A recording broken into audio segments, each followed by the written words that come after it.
Hey YouTube, so today we are going to be installing a CB radio in a 2014 Chevy Silverado. So every truck enthusiast, and you'll see, I've got my truck totally decked out. I've got a race rack on the back. I've got all kinds of LED lights, bully bar, LED on it. And now I'm getting ready to go on the inside. I've got a dash cam video out. I'll put a link in the description on installing a Red Tiger dash cam.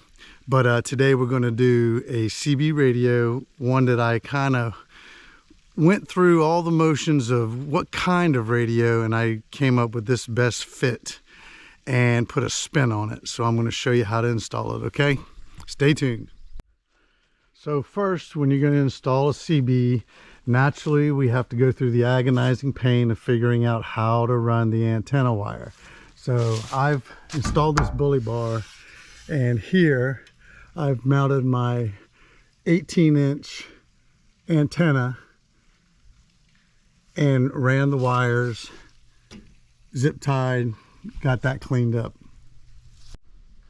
So on this side I mounted a bullet antenna, it's magnetic, and I'm going to put a mount like I did on the other side right here, utilizing this screw so it's level. It's not level right now. But anyhow, both of the wires run behind the cab of the truck.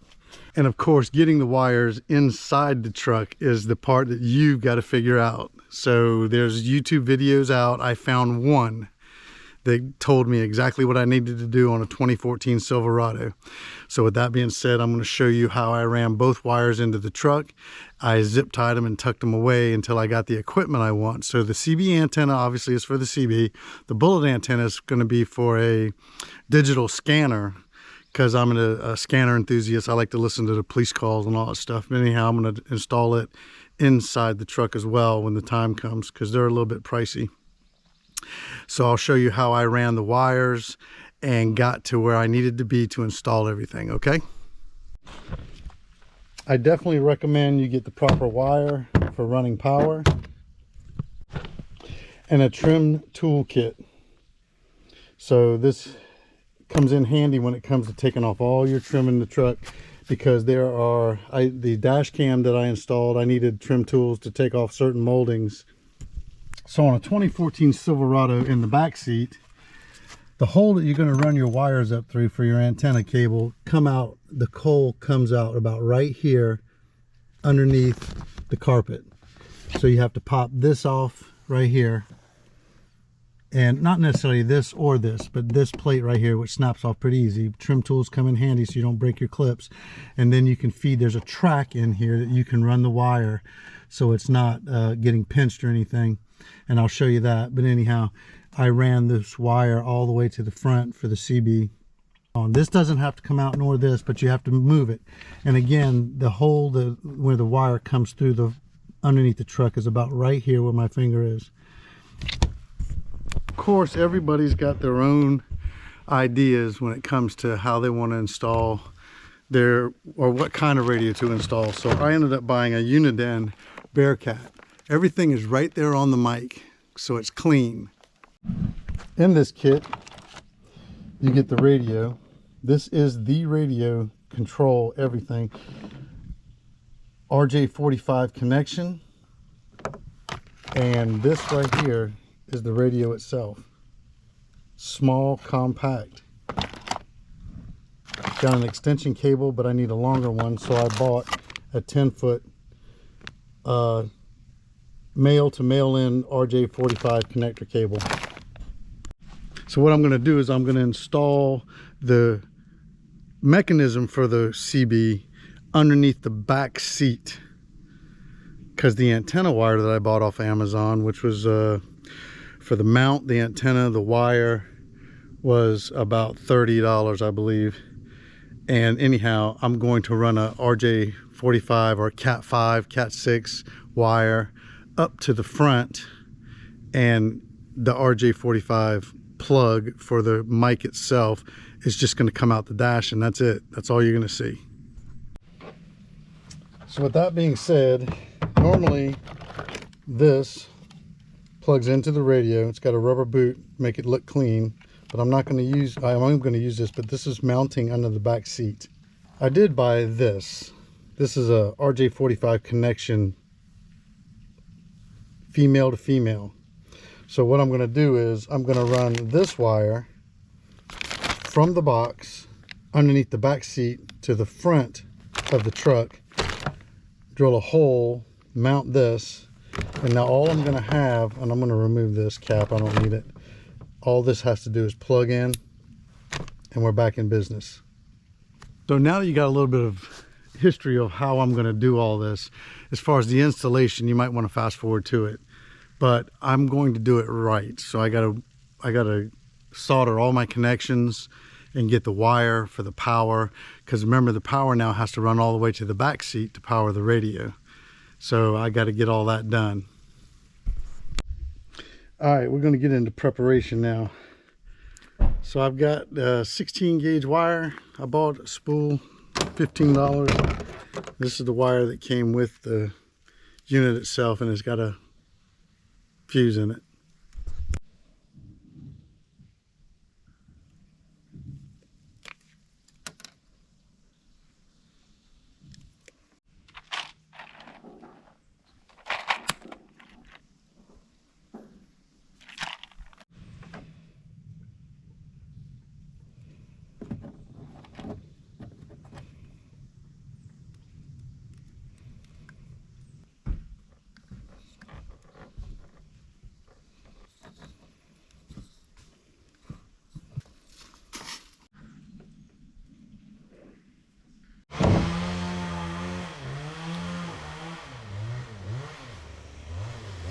So with these solder connections, I guarantee you it's going to be a permanent solution. There won't be any problem losing any kind of connection, shorting out or anything like that. I highly recommend these things. So with that being said, on the other end, I've got some heat shrink. I'm going to heat shrink this to clean it up, even though it's going to be underneath all the trim, but I'm just going to do it right, okay? I highly recommend, if you're doing any kind of work like this constantly, get you one of these guns. They're $15 on Amazon. And I don't know if you've ever seen these rings before, but these rings actually have a bead of solder in it, and when you heat it up and melt it, number one, it solders the wires together, so you've got a good solder connection. Number two, these blue rings seal around the wire and make it absolutely waterproof, because it melts and turns to liquid, then dries and hardens again. And number three, you've got your heat shrink, which seals everything. So again, a permanent solution for a good wiring fix.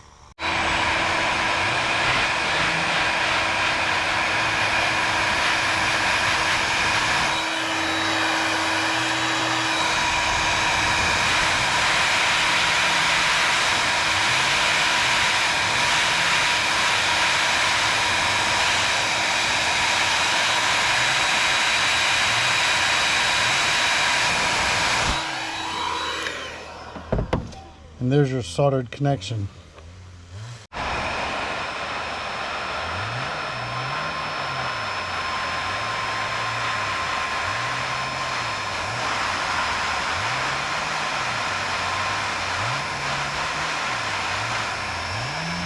And hide all this.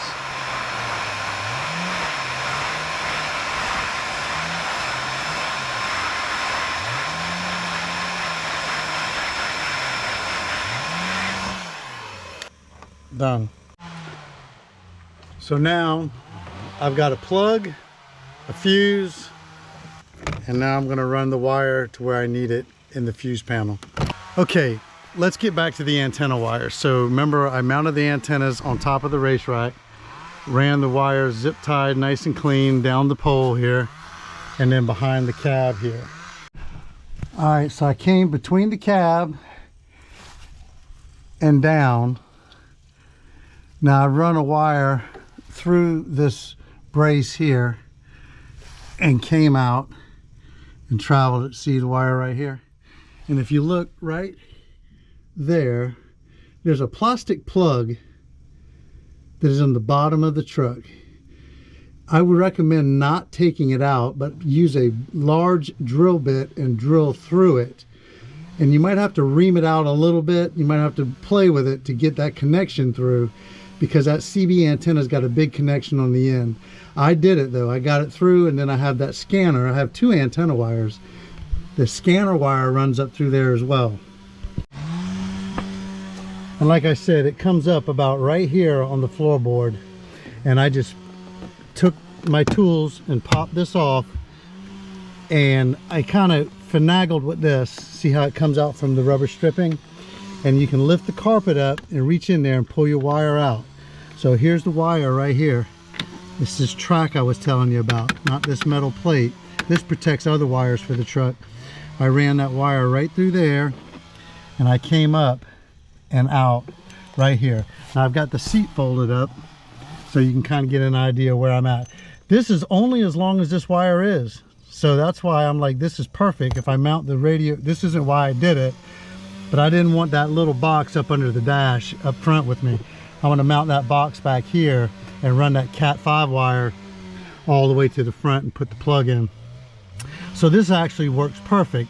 I'm going to run it behind the seat plate here, and it'll be just long enough, and it'll hold the radio up under the seat right here, so you won't have to worry about it, and you won't even have to mount it. You just leave it back there.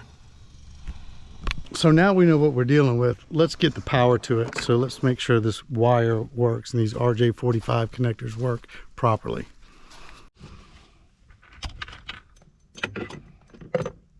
Not much wire to play with, so you're gonna have to feel your way out. Okay, got it mounted good and tight. The wire, that's as far as it'll go, so this unit can just tuck up in there and be good. Now let's hook some power to it, or at least know what we're playing with here. Power's hooked up. Now I'm just going to run this wire to where I need it in the fuse box up front.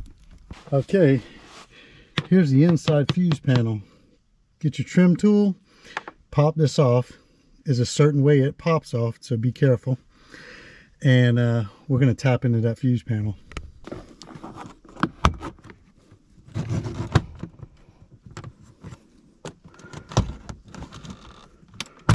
So you pop this out this way, then comes out. Just like that. Now what you see here is my wiring harness for my dash cam, which is simply using existing fuses. If you can see here, for what was here, I've doubled into it. And now I've got ignition accessory power for the dash cam. I need to find permanent power so I can always have my CB on even when the ignition's off. So with that, we're going to look on the diagram right here and find it. So all the stuff listed, you don't really know what's what. I do see one right here that says battery, but it's 50 amps. Granted, the CB's got a fuse on it, and I'm going to have a fuse connection, and I'll show you that. But I'm going to tone this out. So what you do, get this thing here so you can start pulling fuses and check this out. Of course, everything I'm doing here might be a little bit overkill, but I like tinkering because this is my safe space up here at the farm, and I got my workshop here. So I bought one of these Amazon. It just simply finds a hot wire. 15 amp fuse. It's marked as a spare. This is the dash cam. I'm gonna try to find one of these so I can keep the existing 15 amp spare, which I actually won't need it, and then the dash cam fuse itself. All right, so I'm gonna try one of these. This is the connector I was telling you about. I'm just gonna cut this off and put one of my connections on it and use this for power. So I have the prongs to go ahead and put into the fuse panel. In the meantime, let's go ahead and run this wire from the back to the front and then cut it. Pry tool again. Let's get this fuse is pretty big, so we need to get that up underneath this track here, and then we'll pull it back and tuck it in. Go ahead and give yourself some slack to play with. Get it all tucked in nice and neat. Now there's a stud here, or a connection. Get it underneath that and get it we can get this wire right here in this track, like I was telling you about.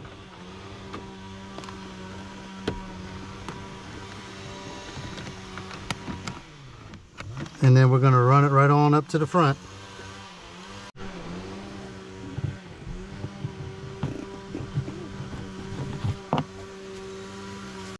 Alright, so I think I got my wire measured long enough to get all the way up under the dash and into this fuse panel. I'm going to go ahead and cut it and put that end on it.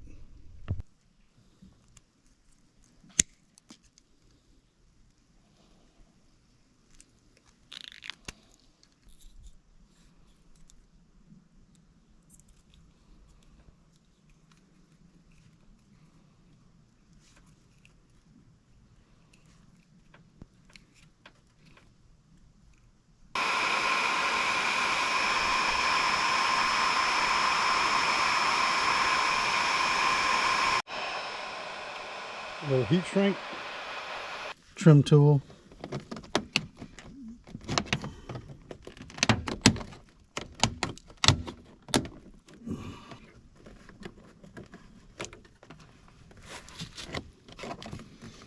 Okay, there's our connections that we made.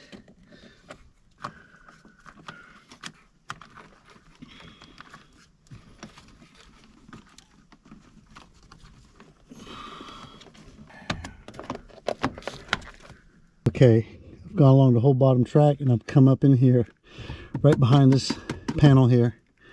So now I've got my wire, which is a little bit too long, but it's in the fuse panel. All right, everything snapped into place, wires run. All right guys, so we got everything run up to the fuse panel. Technically, fuse panel and the radio should operate. However, I need to ground it, which I'm going to ground it to the same connection that I used for my camera, and plug it in, and let's see if it works. Get this harness out of the way, put it right there. I've got my camera grounded right there.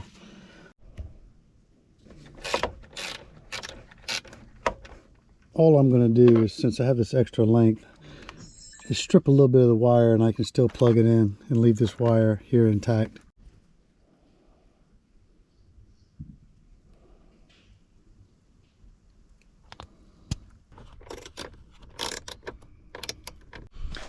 Okay guys, so we have abandoned the idea of going through the fuse panel right here simply because I don't have the right connection like this, which I really want to use.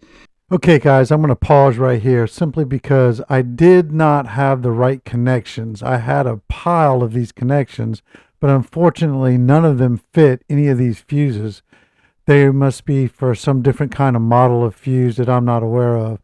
So, however, we have abandoned this situation and I've gone ahead and wired it to the battery.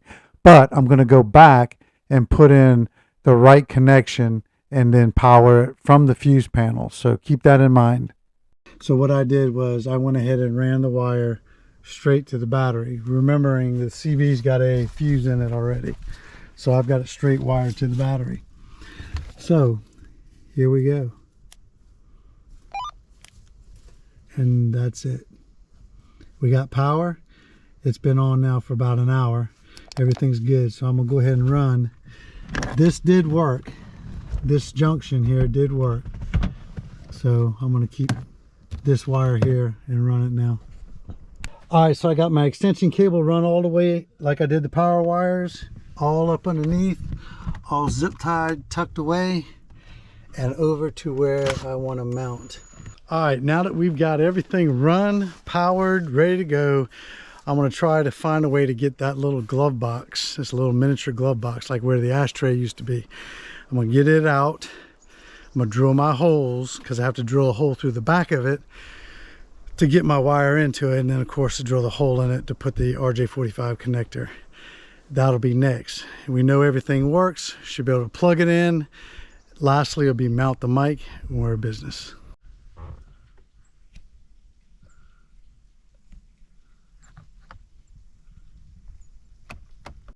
Okay, so we've run the Cat 5 wire for the extension to the RJ45 jack and ended up fishing it underneath the dash over to that little glove compartment I was telling you about. It used to be the ashtray back in the day. So recap. Got the antenna wire hooked to the CB unit itself. We've got the Cat 5 wire and the power wires running through here, tucked in back in here, running all up underneath here. And then I got the power wire popping out right here. It's a little rubber grommet that you could pop through and go to your battery. And then I forked off with the RJ45 all up underneath the dash, zip tied it all. And here's the trick. So right here was my cigarette lighter. I took the cigarette lighter out and replaced it with that female to female RJ45 connector. So now my radio simply plugs in right here, and that's all you see. So the issue now, which seems to be the hardest thing, is where to hang the mic, because nothing is flat surfaced, nothing. So they make a holder on Amazon that glues here, but I don't want the cord in front of my screen. So I'm thinking about gluing it here, and the mic would hang right here. Or I could hang it right here. It won't be in the way of this. Or I could go right here. So this is all you see. This simply can unplug from here, and that's it. This is how this radio is set up. Simply plug it in and you're good to go. So everything works as I bought it. Under the hood, I simply ran the wire. This is my aux beam controller. It's a gang switch that controls all the lights, the LED lights and all. But I ran a wire straight to the positive terminal for the CB.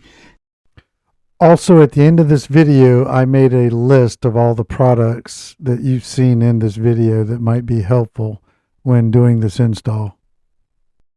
And I've got a ground bus bar right here where I ground everything that I install in the truck, which is pretty clean setup. I got to tighten all these wires up and put them in loom because I'm still adding on to the truck. LED light bar right here. LED lights on the back. And like I said, the 2 antenna wires. Alright guys, that is it. That is the CB radio install. Again, I think it a little bit overboard on certain things, but it's the look that I like. It's clean like I like, and it's not the style I wanted. I didn't want the big radio, so to speak, with just the mic, because I've had that before. I enjoyed it when I did with the truck I had, but this truck here I want to clean it up a little bit because I do have a big scanner unit that I am going to have to install. So antenna mount, CB radio mount, Cat 5 wire extension to the cigarette lighter plug, and the radio, my friends, is up and running. So I hope you enjoyed this video, and again, I hope I didn't miss anything. If you have any questions, by all means shoot them in the comments and I'll answer it. And I appreciate you. I hope you subscribe to my channel. It's growing day by day, and I hope this video is instructional for you. So until next time, people, the next video I'm bringing you is a battery isolator installation. So I've got a battery isolator that I've already installed, but I'm going to show you a brand that I bought. I've been testing it now for about 6 months and it's worked perfectly. So I'll bring that video to you here in the near future. Y'all have a great time, great weekend, and we'll see you next time.